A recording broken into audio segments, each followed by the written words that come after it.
Well, we have made it to episodes 3 and 4. Hello everyone, welcome to my channel, welcome back to my channel. Of course, my name is Maya. So nice to meet you. Thank you for watching. If you're new around here, I post vlogs, series, get ready with me's, and a little bit of everything between. So if you're into me, that, of course, like, comment, subscribe, follow your girl on social media, something you post, what I'm about to film, what I'm about to upload, all my social media, don't surprises. Follow, subscribe, say hi. I kind of overlined my lips today. I feel like they look the same though. I just went on the line. That's not important though. What is important is what happened in episodes 3 and 4 of The Idol. Now, last episode / video, we talked about the development of The Idol in the first 2 episodes. Now, episodes 3 and 4 do talk and display abuse. So if you're sensitive to that or if you have unfortunately been through abuse, I'm so sorry. Go ahead and skip this video because this shit was a lot. This shit was a lot. I will of course put numbers and resources down below, and I hope your abuser chokes or passes away like Jocelyn's mom. Anyways, episode 3, we see the official takeover of Tedros. He moved in along with his cult members in episode 2, and they head over to Rodeo Drive and make a beeline for the Valentino store, where fans of Jocelyn are waiting for her. And this is after Tedros ate Jocelyn in the back of a car, with Leia being annoyed because she's over Tedros, and she expresses her frustration with Haim over the phone, and Destiny expresses her frustration with Leia because she's just like, she's so stupid. Like, and Haim is like, what do you mean you're shopping? And Leia's like, I don't know what to do. Like, this is just a lot. This is just a lot. Like, Leia, I kind of feel bad because she's just worried for her friend / boss at the end of the day. And this is where 2 infamous / iconic-ish scenes come from. One of the iconic scenes is Tedros confronting an associate Valentino. Now, we see a whole montage of Jocelyn trying on and seemingly buying some items from Valentino, which is a store on Rodeo Drive. And Tedros, allegedly, because he's just doing the job at the end of the day, catches an associate looking at Jocelyn, and Tedros tries to pull the 6 foot, you know, when I got on stage, she swore I was 6 feet tall, where he is seemingly like just talking to this guy's neck, being like, let me catch you looking at her again. Let me catch you looking at her again. And it's just like, bro, can the man do his job? Like, can the man do his job? And of course, the associate is just like, okay, like, I'm not doing anything, I'm just doing my job, I'm on the clock.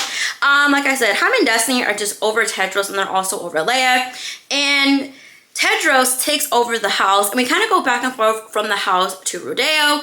And Tedros is like, we're preparing for Mike Dean, who is an actual producer, and he has worked with Abel, and he also was the opening act on the Act Hours Till Dawn tour, and I'm pretty sure he's gonna continue being opening act for him when they hit Australia. And in Tedros' words, he's running the show. He also fires Jocelyn's nutritionist or personal trainer just because he feels the nutritionist is just being too touchy-feely with Jocelyn. And again, he's running the show. Also, another iconic moment from this episode. Now, Tedros is trying to get Jocelyn to have better taste in clothing, and Jocelyn is like, why do you like fashion? This was a little bit weird. I think you're gay. And he's like, I ain't gay. Like, I ain't gay. There's nothing wrong with that. At the end of the day, nothing wrong with being gay. Haim comes over. Well, actually, no. Haim is waiting for Jocelyn, Tedros, and Leia. And once they come back from Rodeo Drive, Haim basically greenlights Jocelyn and Tedros to work on some music together, because this entire like show basically is preparing for Jocelyn to go on tour and release an album, like I said, to have her comeback era, if you will. And then we see Diane officially replacing Jocelyn in the video for World Class Dinner. She's on the same set that Jocelyn was struggling on, and pretty much in the same attire, hitting the steps, hitting the 1-2, nailing it right on the coffin. We flash forward to Xander and Tedros talking about marketing and how Jocelyn needs to be the next nasty pop star, kind of like a Britney Spears, Christina Aguilera type of way. And members of Tedros' cult bring up to Jocelyn that she cannot say no to Tedros. And basically the explanation behind this, they bring up this artist who lost his kid and wrote a song about it, which became like a major hit. I think his name was like Robert Plant or something. And Jocelyn is like, I think he would rather have a kid than have this popular song about losing his kid. And I fully agree. I feel like, yes, Grief and Pain can make great songs, but don't you think the artist wouldn't want to go through that grief and pain? Like, that's just me. They end up having a family dinner, which takes up the last half of the episode. And Xander tells Jocelyn that she needs to make the leaked picture of her with frosting on her face, her album cover. And she's basically like,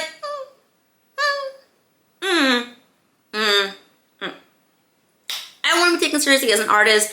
And Tedros is like, but why though? And this leads to them having an argument back and forth because Jocelyn is like, I've been in this business for a while. You've been in this business for 2 seconds. Like, don't do it. Like, don't do it.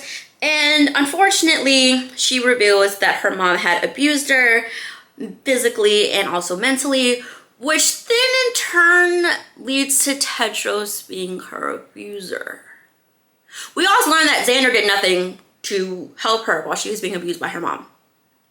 Episode 4 opens up with a party cleanup, and these motherfuckers had a crazy time. We see maids cleaning up that cocaina. We see maids taking a dildo from a shower tile, and they're just like, we need some sane clients and we need some sleep because what the fuck. And you know what? I full on agreed with them. Destiny finds out that Tedros isn't actually Tedros, but instead his name is Mauricio Jackson. And he is a certified abuser, abusing his ex-girlfriend so much that when he went to trial, there was a 400-page transcript detailing the abuse. This is not good. This is not good.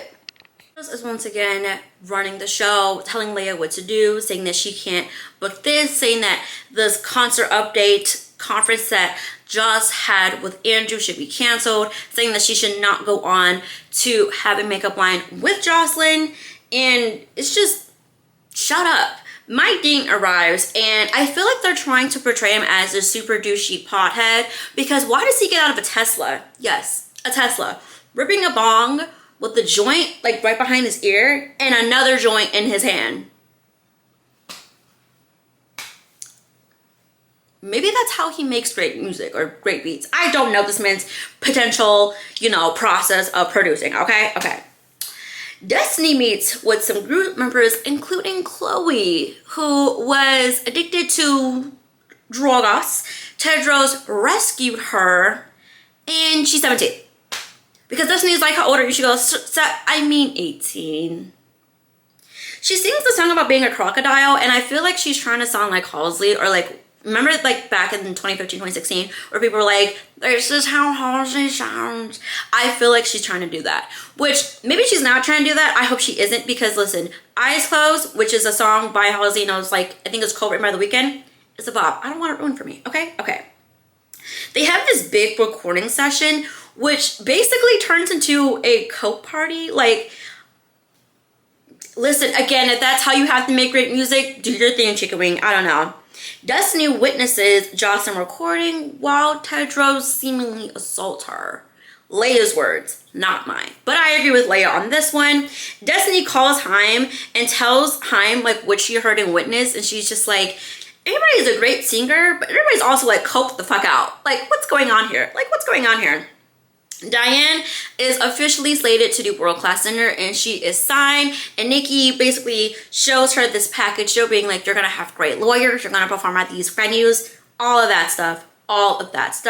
Now, Tedros hears Xander, aka Troye Sivan, who's also a singer, singing in the shower, and he's a little confused because Xander is not supposed to be a singer. He allegedly had really torn vocal cords back in the day, but that's not really the truth. Xander, in the middle of getting tortured by Tedros and Isaac, gets shocked and tells Tedros that Jocelyn's mom made Xander sign a contract and also outed him as a teenager, and how Jocelyn also is a controlling freak, and that he is also concerned because Jocelyn is controlling Tedros. Now, he gets shocked really badly to the point where he actually, unfortunately, pissed himself. And funny enough, I didn't mention this, but we also see Isaac get tortured, and I want to say like episode 2, but not in the extreme way that Xander was tortured. It was just like playful, which is not playful, but like less extreme than what happened to Xander, or at least that's what we saw. Now, Tedros pushed Jocelyn to publicly talk about the abuse that was by her mom, and this again leads to another party where once again Tedros and Leia are just not seeing eye to eye, and Jocelyn's like, you're kind of a dick to her, like why would she like you? We see that Diane and Tedros know each other. They may not be locked in, but they know they're on a first name basis, and Jocelyn's like talking to Chloe, and she's like, now how do they know each other? Like what? Like they don't know each other, right? And Chloe is like, I just hope that she's not mad at you, because basically like they had a plan and she didn't expect you to fuck her man, essentially. Jocelyn is like, oh hell no. What the fuck do you mean? She then invites her ex-boyfriend Rob, who we learned in like episode 1 or 2 cheated on her, and also may have leaked that photo of her with frosting, and she fucks him. And she knows that Tedros is listening or just really close and aware to the fact that she is fucking her ex-boyfriend after fucking Tedros. And even like they kind of cross paths, and Rob is like, who is that guy? And Jocelyn's like, I don't fucking know.